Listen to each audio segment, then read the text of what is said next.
Hello everyone, good morning and again welcome back to my another new shorts.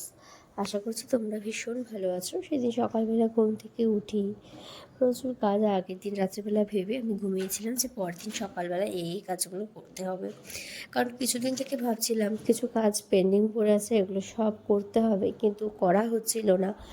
যার জন্য একটু তাড়াতাড়ি ঘুম থেকে উঠছিলাম। উঠে আমি একটু আগে চুলটা বেঁধে নিলাম, তারপর ফ্রেশ হয়ে কিছু ড্রাই ফ্রুটস খেয়ে নিলাম। আর এই যে আমার আগের দিন রাত্রে যে ভেবে রাখা কাজ, এগুলোই এখন কমপ্লিট করলাম। আসলে এগুলো না খুব ছোট কাজ হলেও না কী হয় বলো তো, সময়ের অভাবে করা হয় না। আজকে করব, কালকে করব, এই করতে করতে আমার প্রচুর দেরি হয়ে গেছিলো।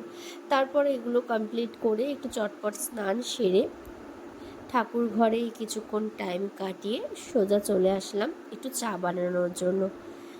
চা বানিয়ে এখন এটা নিয়েই বসবো। তাহলে চলো আজ এই পর্যন্তই, দেখা হচ্ছে তোমাদের সাথে আবারও খুব তাড়াতাড়ি নেক্সট শর্টসে।